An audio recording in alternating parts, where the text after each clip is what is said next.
What if I told you there's a system that can operate completely in the shadows, one that creates this elaborate illusion of legitimacy to trap people, often before they even know what's hit them?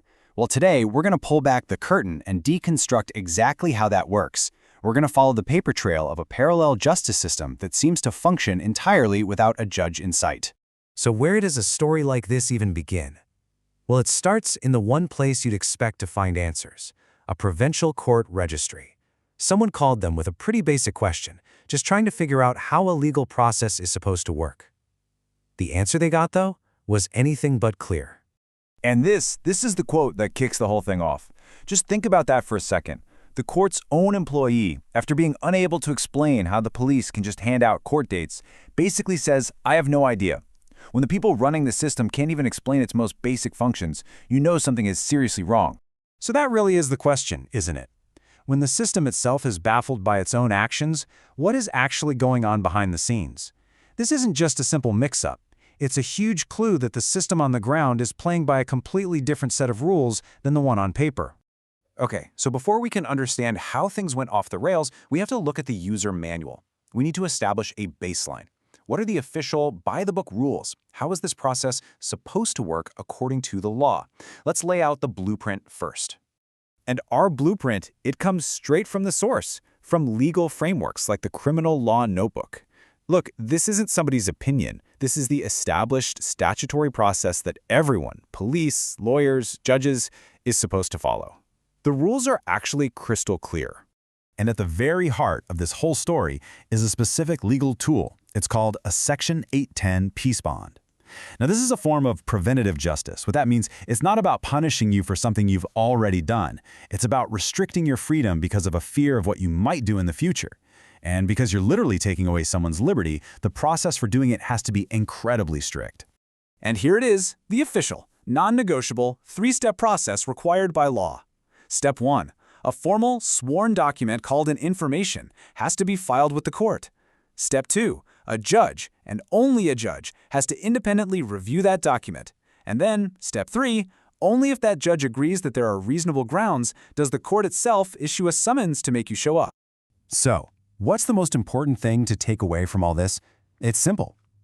The police can investigate, sure, but the court controls the process. From beginning to end, the power to haul you into court for a peace bond rests only with a judge. It is designed by law to be a 100% court-driven process. You have to remember that. All right, so we've got the clean blueprint. Now let's just toss it out the window and pivot to the messy, real-world case study. Because this is where we see how the official process isn't just being bent a little, it's being turned completely upside down. Picture this. June 2nd, 2023. A person gets arrested at their own home. But instead of being taken to the police station for processing or to a courthouse for a bail hearing, the police issue a release form called a Form 10 undertaking, right there in the driveway. And with that one piece of paper, an officer on the spot gives them a court date and bans them from their own house. And this is where it gets wild.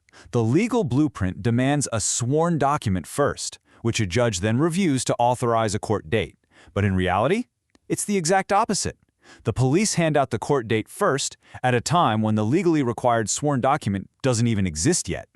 And this brings us right back to that confused court clerk on the phone. This is exactly what she couldn't figure out. Because according to the law, the actual law she works with every day, a police officer does not have the power to just invent a court date for a peace bond. That's supposed to be a judge's job. So how are they doing it? While they're doing it with administrative sleight of hand, they build what the source material brilliantly calls a paper fortress, a structure that from the outside looks totally solid, but it's actually built on a foundation of broken rules, all designed to create this powerful illusion of legitimacy. And get this number. Remember that sworn information, the key legal document that's supposed to kick the whole process off?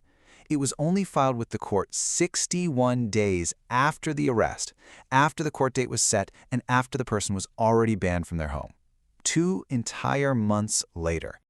The source material offers this perfect metaphor. For 2 whole months, this individual is being punished. They're subject to court orders, all based on a legal process that hasn't even officially started. The paperwork is just filled in later to try and justify a punishment that's already been happening. And here is how they make that illusion stick. It's a maneuver called the Crown's backdated pivot. The official court record, the digital system that's supposed to be the source of truth, is altered. They digitally backdate the filing of the information, creating a totally fictional timeline that makes it look like they followed the rules from day one. So what's the human cost of this paper fortress? Well, this person was hit with life-altering restrictions with literally zero of the basic rights they're supposed to have. 0 trips to a police station, 0 fingerprinting, 0 bail hearing, 0 time in a courtroom, 0 talk with a prosecutor, 0 judicial process, absolutely nothing.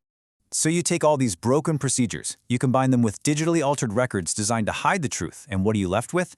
It's not justice. It's not even close. What you get is an elaborate, carefully engineered illusion of justice. At the end of the day, the goal of this whole sequence is to create a grand illusion. That chaotic, unlawful roadside encounter gets completely wiped away.